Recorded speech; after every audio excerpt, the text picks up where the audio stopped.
గురూజీ 72 గంటల్లోనే ఫోన్లోనే అద్భుతమైన జ్యోతిష్య పరిష్కారం చూపిస్తారు. నమ్మండి, నమ్మకపోండి, ఇది నిజం. శ్మశాన కాళి రుద్ర చౌడీదేవి ఆరాధకులు నంబర్ 1 వశీకరణ స్పెషలిస్ట్. గురూజీ మనిషి పుట్టుక నుండి చనిపోయే వరకు వచ్చే అన్ని క్లిష్టమైన సమస్యలకు పరిష్కారం ఇక్కడ లభిస్తుంది. విద్య, ఉద్యోగం, వ్యవహారం, స్త్రీ ప్రేమ, పెళ్లి, సంతానం, స్త్రీ పురుష వశీకరణం, భూవశం, భార్యాభర్తల కలహాలు, కోర్టు సమస్యలు, విడాకుల సమస్యలు, చేతబడి, అప్పుల బాధ, ఇంకా మీకు ఎలాంటి సమస్యలు ఉన్నా 72 గంటల్లోనే శాశ్వత పరిష్కారం చేయబడును. శ్రీ గురుభ్యో నమః.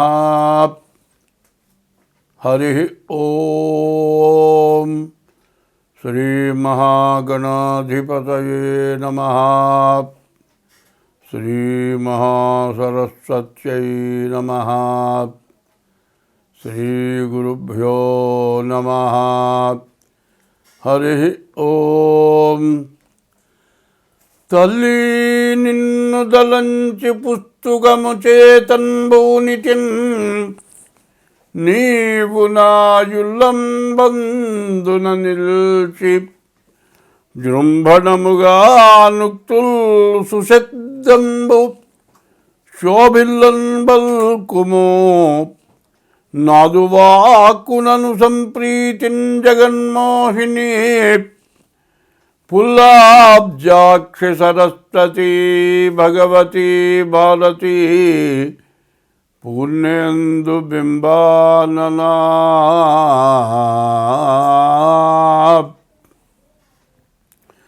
అరజన్ శంతను పుత్రుపై విదురుపై అక్రూరుపై గుబ్జపై నరుపై ద్రౌపదిపై కుచేలునిపయన్నందవ్రజశ్రేణిపై పరగంగల్గు భవత్కృపారసమునాపై కొంతరా నిమ్ము నీ చరణాబ్జంబుని నమ్మినాడ జగదీశా.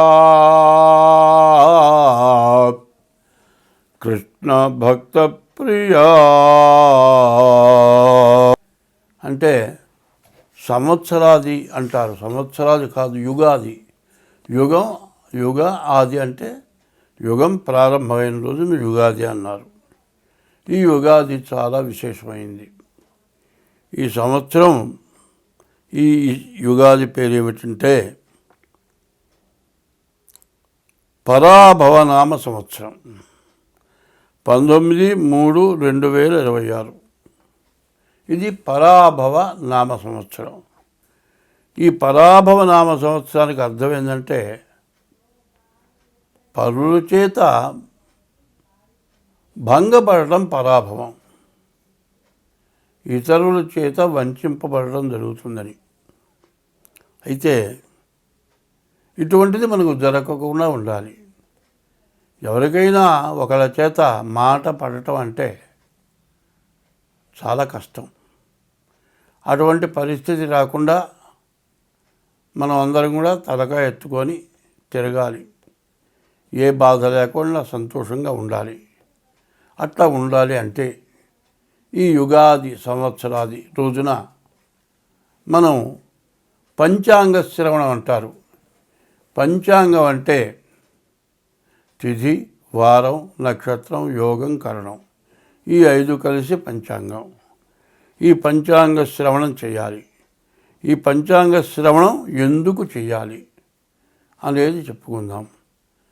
శ్రీకళ్యాణ గుణావహం రిపుహరం దుస్వప్న దోషాపహం గంగా స్నాన విశేష పుణ్యఫలదము గోదానతుల్యం నృణాం ఆయుర్వృద్ధిదముత్తమం శుభకరం సంతాన సంపత్ప్రదం నానాశాస్త్ర సుసాధనం సముచితం పంచాంగమాకర్ణ్యతాం.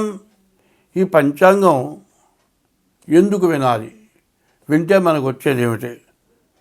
శ్రీకళ్యాణ గుణావహం. మన ఇంట్లో ఎప్పుడు శుభం జరగాలి, అశుభం జరగకూడదు, మంచి జరగాలి. మనకు శత్రువు అనేవాళ్ళు ఉండకూడదు.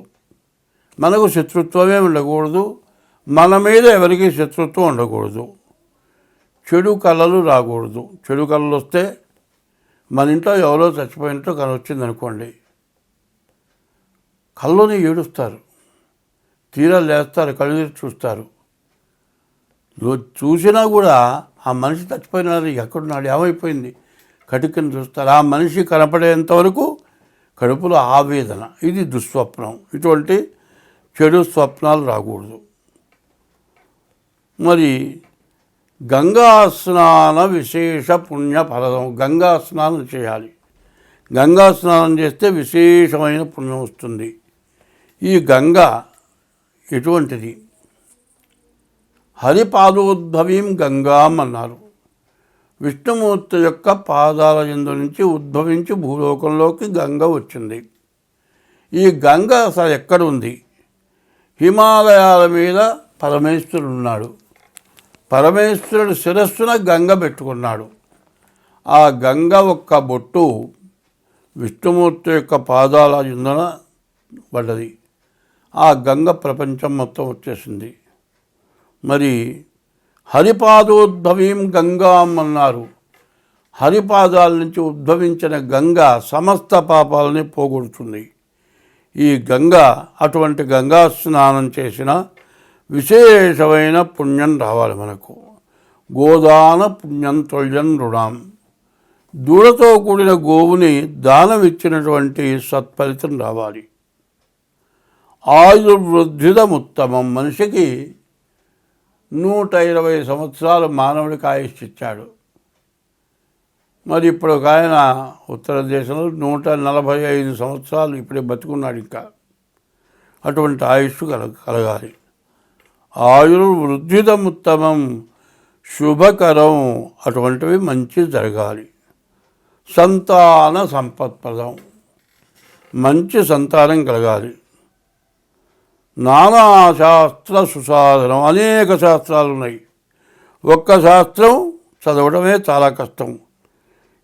అన్ని శాస్త్రాలు చదివినటువంటి ఫలితం మనకు కావాలి. ఇవి చదివితే మనకంత మంచి శక్తి జ్ఞానం వస్తుంది. ఇవన్నీ చేసినటువంటి ఫలితం ఉగాది సంవత్సరాది పండుగ రోజున ఈ పంచాంగ శ్రవణం చేస్తే ఇవన్నీ వస్తాయి. ఎటువంటిది?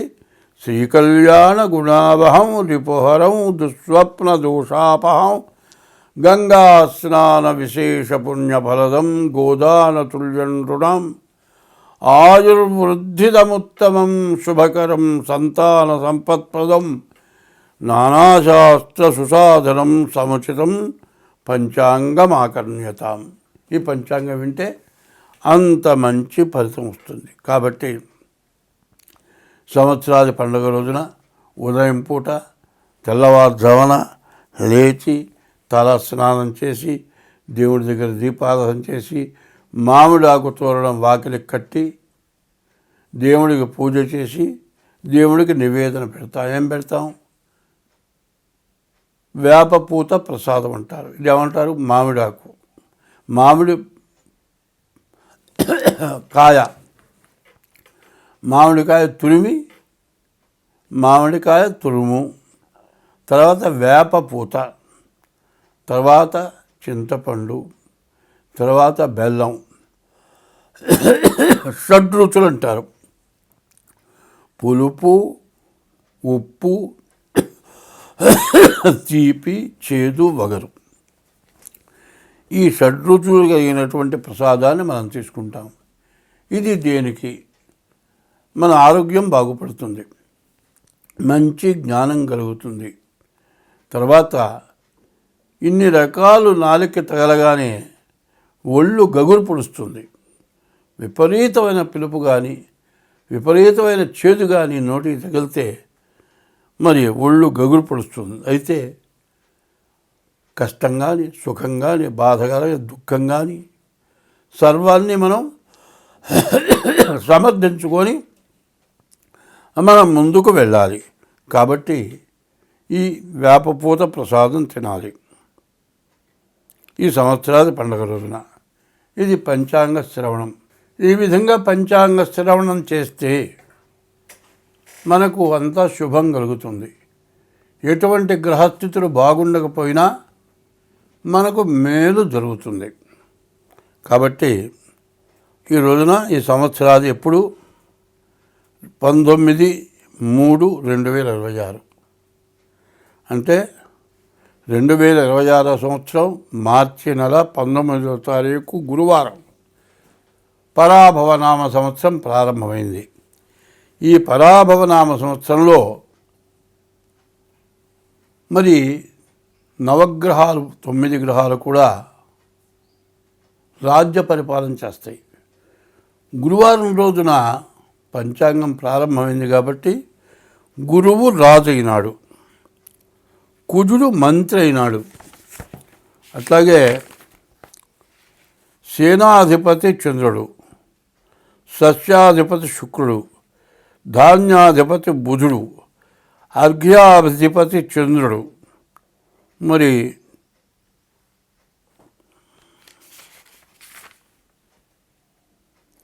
అర్ఘ్యాధిపతి చంద్రుడు, మేఘాధిపతి చంద్రుడు, రసాధిపతి సూర్యుడు, నీరసాధిపతి శుక్రుడు.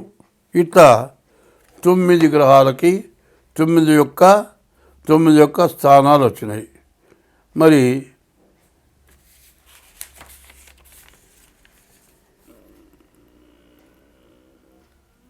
చంద్రుడికి మొత్తం 3 చోట్ల ఆధిపత్యాలు వచ్చినాయి. మరి సూర్యుడు, మరి గురువు రాజు అవటం, గురువు బ్రాహ్మణ గ్రహం కాబట్టి అంతా మేలు జరగటానికి అవకాశం ఉంది. ఈ గురువు వల్ల మరి బియ్యం, మరి వెన్న, నెయ్యి, పంచదార ఇటువంటివన్నీ కూడా బాగా పంట పండుతాయి. మరి ధరలు బాగా పెరుగుతాయి. సస్యాధిపతి శుక్రుడు అవటం చేత ధాన్యాలు, మరి తెల్లధాన్యాలు, తెల్లటి భూములు బాగా పండుతాయి. ధాన్యాధిపతి బుధుడు అవటం చేత వర్షం, మధ్యమ వర్షం, సమస్త జనం కూడా గాలి, మబ్బుల వల్ల ఎక్కువ భయం కలుగుతుంది. అర్ఘ్యాధిపతి చంద్రుడు, అన్ని రకాల సస్యాలు ఫలిస్తాయి. తేనె, రసములు, ఉప్పు, మణులు, శంఖములు, చేపలు, గోధుమలు, ఆహార ధాన్యాలు, వస్త్రాలు, జొన్నలు, సజ్జలు, పంచదార, బెల్లం, పెట్రోలు, ఇతర నూనెలు, వెన్న, నెయ్యి, పాలు, పెరుగు, తమలపాకులు, వెండి, బంగారం బాగా దొరుకుతుంది. మేఘాధిపతి కూడా చంద్రుడు. సర్వదేశములందు కూడా మంచి వర్షం కురుస్తుంది. ధాన్యాలన్నీ కూడా బాగా ఫలిస్తాయి. గోవులు బాగా పాలిస్తాయి. గోవులు సుభిక్షంగా ఉంటాయి. గోబ్రాహ్మణేభ్య శుభమస్తు నిత్యం, లోకా సమస్తా సుఖినో భవంతు. గోవు బ్రాహ్మడు ఎప్పుడు కూడా బాధ లేకుండా సుఖంగా సంతోషంగా జీవిస్తే లోకం మొత్తం బాగుంటుంది అని. మరి గోవులు బాగా పాలిస్తాయి. మరి సూర్యుడు రసాధిపతి. నెయ్యి, నూనె, బెల్లము, తేనె, వేరుశనగ, కొబ్బరి నూనె, ఆముదం, అవిసె నూనె, నువ్వుల నూనె, చింతపండు, నిమ్మ, నారింజ, మామిడి ఇటువంటివన్నీ కూడా బాగా ఫలిస్తాయి. నీరసాధిపతి శుక్రుడు. కర్పూరం, అగరు, చందనం, బంగారం, వెండి, ముత్యాలు, వస్త్రాలు బాగా దొరుకుతాయి. కొంచెం ధరలు మాత్రం పెచ్చుగా ఉంటాయి. ఇది నవనాయకుల యొక్క ఫలితం. అయితే ఇంకో విషయం మనం పూర్తిగా తెలుసుకోవాలి. 27 నక్షత్రాలు ఉన్నాయి. ఈ 27 నక్షత్రాలని కూడా 3 భాగాలు చేస్తున్నాం. అంటే 3 భాగాలు, ఒక్కొక్క నక్షత్రాన్ని 3 భాగాలు. అంటే సంవత్సరానికి 3 భాగాలంటే 4 నెలలు ఒక భాగం. 4 3 12 నెలలు. మొదటి భాగం 4 నెలలు, రెండవ భాగం 4 నెలలు, మూడవ భాగం 4 నెలలు. అట్లాగే అశ్విని దగ్గర నుంచి రేవతి వరకు 27 నక్షత్రాలకి కందాయాలు అంటారు. ఈ 3 కందాయాలు, మొదటి కందాయం 4 నెలలు, రెండో కందాయం 4 నెలలు, మూడో కందాయం 4 నెలలు, 12 నెలలు కూడా ఎట్టా ఉంది చూద్దాం. అశ్విని నక్షత్రం విషమే శ్రద్ధలాభస్యాత్. బేసి సంఖ్య వస్తే అర్ధలాభం. సమేతు సమతా భవేత్. సరి సంఖ్య వస్తే వచ్చే ఆదాయం ఖర్చు సమానం. విషమేష్వర్ధలాభస్యాత్ సమేతు సమతా భవేత్. తర్వాత ఇప్పుడు అశ్విని నక్షత్రం 4 2 4 మొత్తం సమానమైన సంఖ్య వచ్చింది కాబట్టి వచ్చే ఆదాయం ఖర్చు సమానం. అట్లాగే భరణి నక్షత్రం మొదటి కందాయం 7, రెండో కందాయం 0, మూడో కందాయం 2. మరి 7 2 9 వచ్చింది. వచ్చే ఆదాయంలో సగం లాభం. కానీ మధ్య కందాయం 0 వచ్చింది. 0 వస్తే ఏమిటి? మధ్య శూన్యే మనోవ్యధ. మధ్య కందాయంలో 0 వస్తే మనోవ్యాకులత. మూడవది కృత్తికా నక్షత్రం 3 వచ్చింది. బేస్ సంఖ్య, ఆదాయంలో సగం లాభం. చివరి కందాయం 0 వచ్చింది. అంత్యశూన్యే ఫలం స్వల్పం. చివరి కందాయం 0 వస్తే వచ్చే ఫలితం తక్కువ. రోహిణి నక్షత్రం చూద్దాం.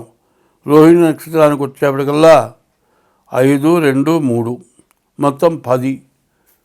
సమేతు సమతా భవేత్. వచ్చేది ఖర్చు సమానం. తర్వాత ఆర్ద్ర నక్షత్రం 3 1 4 4 8. మరి సమసంఖ్య వచ్చింది. ఈ సమసంఖ్య వచ్చే ఆదాయం ఖర్చు సమానం. పునర్వసు నక్షత్రం ఇది కూడా 10 6 2 2 10 వచ్చింది. 6 4 10.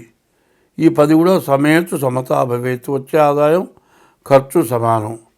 పుష్యమి 1 2 2. ఇది 5 వచ్చింది. ఇది బేసి సంఖ్య. మరి విషమే శ్రద్ధలాభశ్చాత్. మరి బేసి సంఖ్య వచ్చే ఆదాయంలో సగం మిగులుతుంది. ఆశ్లేష నక్షత్రం ఉంది. మొదటిది 4 2 1 3 3 మొత్తం 8. వచ్చే ఆదాయం ఖర్చు సమానం. మఖా నక్షత్రం ఉంది. మొదటి కందాయం 7 2, రెండో కందాయం 2, మూడో కందాయం 1. ఇది కూడా 10 వచ్చింది. సమేతు సమతా భవేత్. వచ్చే ఆదాయం ఖర్చు సమానం. పుబ్బా నక్షత్రం ఉంది. మొదటి కందాయం 2, రెండో కందాయం 0, మూడో కందాయం 4. మొత్తం 6 సమసంఖ్య వచ్చింది కాబట్టి వచ్చే ఆదాయం ఖర్చు సమానం. మధ్య శూన్యే మనోవ్యధ. మధ్య కందాయం 0 వచ్చింది కాబట్టి మనోవ్యాకులత ఎక్కువగా ఉంటుంది. తర్వాత ఉత్తరా నక్షత్రం 5 1 2, 5 3 8. వచ్చే ఆదాయం ఖర్చు సమానం. హస్త నక్షత్రం వచ్చేప్పటికల్లా మరి మొదటి కందాయం 0, మూడో కందాయం 0, మధ్యలో 2. వచ్చే ఆదాయం ఖర్చు సమానం. మరి మొదటి కందాయం ఆదిశూన్యే మానవ వ్యాధి.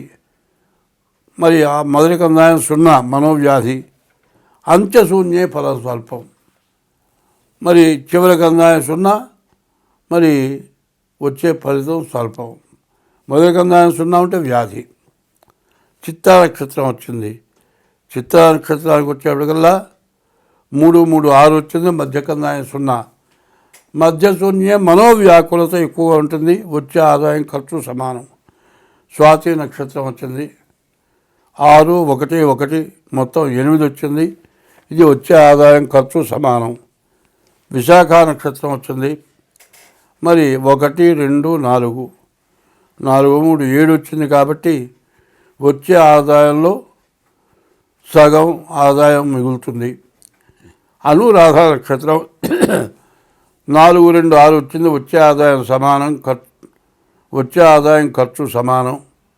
మధ్య శూన్యం వచ్చింది, మధ్య కందాయం 0 వచ్చింది కాబట్టి మనోవ్యాకులత ఎక్కువగా ఉంటుంది. జ్యేష్ఠ నక్షత్రం వచ్చేప్పటికల్లా 8 వచ్చింది కాబట్టి వచ్చే ఆదాయం ఖర్చు సమానం. చివరి కందాయం వచ్చేప్పటికల్లా 0 వచ్చింది కాబట్టి అంత్యశూన్యే ఫలం స్వల్పం. నువ్వు చేసే కష్టానికి ఫలితం చాలా తక్కువగా వస్తుంది. మూలా నక్షత్రం సమసంఖ్య వచ్చింది, వచ్చే ఆదాయం ఖర్చు సమానం. పూర్వాషాఢ నక్షత్రం కూడా 6 వచ్చింది, వచ్చే ఆదాయం ఖర్చు సమానం. మధ్యగంధాయం 0 వచ్చింది కాబట్టి మనోవ్యాకులత ఎక్కువగా ఉంటుంది. ఉత్తరాషాఢ నక్షత్రం వచ్చేప్పటికల్లా మొదటి కందాయం 0, మరి ఆది శూన్యే మనోవ్యాధి. మొదటి కందాయంలో 0 వస్తే వ్యాధి. బేసి సంఖ్య వచ్చింది కాబట్టి వచ్చే ఆదాయంలో సగం ఖర్చు సగం మిగులుతుంది. శ్రవణ నక్షత్రం వచ్చేప్పటికల్లా బేసి సంఖ్య వచ్చింది కాబట్టి వచ్చే ఆదాయంలో సగం మిగులుతుంది. ధనిష్ట నక్షత్రం సమసంఖ్య 6 వచ్చింది కాబట్టి వచ్చే ఆదాయం ఖర్చు సమానం. అయితే రెండో కందాయం మూడో కందాయం 0 వచ్చినాయి. మధ్యశూన్యే మధ్యకందాయం 0 వస్తే మనోవ్యాకులత.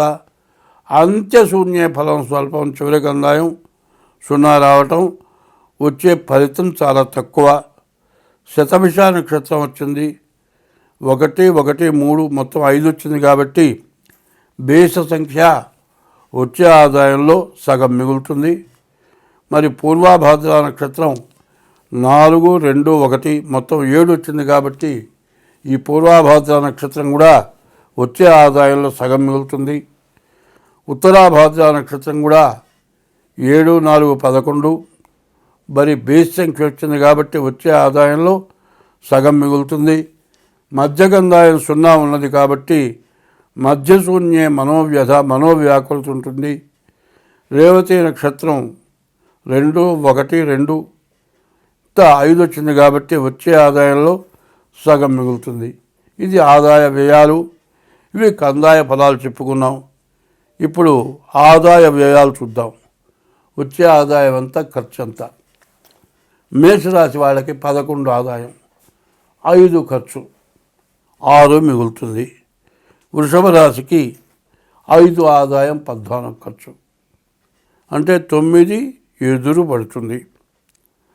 మరి మిథున్ రాశికి వచ్చేప్పటికి 3వ రాశి మిథున్ రాశి, 8 ఆదాయం, 11 ఖర్చు, అంటే 3 ఎదురు అప్పు తేవాలి. కర్కాటక రాశి 2 ఆదాయం, 11 ఖర్చు, 9 బాకీ. సింహరాశి 5 ఆదాయం, 5 ఖర్చు, వచ్చే ఆదాయం ఖర్చు సమానం. మరి కన్యారాశి 8 ఆదాయం, 11 ఖర్చు, అంటే 3 అప్పు. 7 తులారాశి 5 ఆదాయం, 14 ఖర్చు, 9 బాకీ. మరి వృశ్చిక రాశి 8 వృశ్చిక రాశి 11 ఆదాయం, 5 ఖర్చు, అంటే 6 మిగులుతుంది. ధనస్సు రాశి 14 ఆదాయం, 11 ఖర్చు, 3 మిగులుతుంది. 10 మకర రాశి 2 ఆదాయం, 8 ఖర్చు, కాబట్టి 6 మిగులుతుంది. 11 కుంభరాశి 2 ఆదాయం, 8 ఖర్చు, అంటే 6 అప్పు చేయాలి. మరి 12 మీనరాశి 14 ఆదాయం, 11 ఖర్చు, 3 బాకీ తేలుతుంది. ఇది ఆదాయ వ్యయాలు.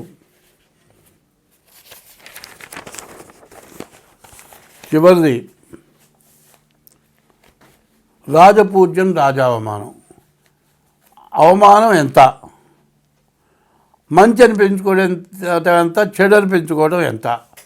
మంచివాడుగా పూజింపబడటం ఎంత, చెడువాడుగా తిట్లు తింటం మరి బాధలు పడటం ఎంత అనేది తేలుతుంది. మేషరాశి 11 రాజపూజ్యం, 5 రాజావమానం. 11 చోట్ల పూజింపబడతారు, 5 చోట్ల అవమానపడతారు. 2 వృషభ రాశి 5 రాజపూజ్యం, 5 చోట్ల పూజింపబడతారు, 14 చోట్ల అవమానింపబడతారు. మిథున రాశి 8 చోట్ల పూజింపబడతారు, 11 చోట్ల మరి అవమానపడతారు. కర్కాటక రాశి 2 చోట్ల పూజింపబడతారు, 11 చోట్ల అవమానింపబడతారు. 5 సింహరాశి 5 చోట్ల పూజింపబడతారు, 5 చోట్ల అవమానపడతారు. 6 కన్యారాశి 8 చోట్ల పూజింపబడతారు, 11 చోట్ల అవమానపడతారు. 7వ రాశి తులారాశి. తులారాశికి 5 చోట్ల పూజింపబడతారు, 14 చోట్ల అవమానపడతారు. 8 వృశ్చిక రాశి. 11 చోట్ల పూజింపబడతారు, 5 చోట్ల అవమానింపబడతారు. 9 ధనుస్సు రాశి. 14 చోట్ల పూజింపబడతారు, 11 చోట్ల అవమానింపబడతారు. 10 మకర రాశి. 2 చోట్ల పూజింపబడతారు, 8 చోట్ల అవమానింపబడతారు. 11 కుంభరాశి. 2 చోట్ల పూజింపబడతారు, 8 చోట్ల అవమానింపబడతారు. మీన రాశి. 14 చోట్ల పూజింపబడతారు, 11 చోట్ల అవమానింపబడతారు. 2026 సంవత్సరం మరి పరాభవనామ సంవత్సరం. అష్టమ రాశి వృశ్చిక రాశి. 8వ రాశి వృశ్చిక రాశి. ఈ వృశ్చిక రాశి పూర్తిగా బాగాలేదు. ఏ గ్రహాలు కూడా మంచి ఫలితాలను ఇవ్వటం లేదు. చాలా కష్టంగా ఉంది. ఇప్పటికి 4 నెలల నుంచి కూడా వీళ్ళ పరిస్థితి ఏమీ బాగాలేదు. కానీ ఈ సంవత్సరం కూడా ఈ వృశ్చిక రాశికి ఎటువంటి పరిస్థితుల్లో ఏమీ బాగాలేదు. కాబట్టి ఈ రాశి వాళ్ళు ఏమీ చేయకుండా కూర్చొని తినటం మంచిది. ఏమైనా కూర్చొని తినమంటే ఎట్లాగూ అంటే నీవు ఏది చేసినా నష్టం వస్తుంది. వ్యాపారంలో అసలు మొత్తం నువ్వు పెట్టుబడి మొత్తం పోతుంది. అదే కాదు, నీకున్న ఆస్తిపాస్తులు అమ్మి పెట్టినా ఏం మిగలదు. చివరికి అడుక్కు తినే పరిస్థితి వస్తుంది. కాబట్టి ఇటువంటి పరిస్థితి రాకుండా ఉండాలంటే కూర్చొని తినండి. కూర్చొని తింటే ఖర్చు కాదు, వ్యాపారాలు ఇంకోటో చేసి నష్టపడకూడదు.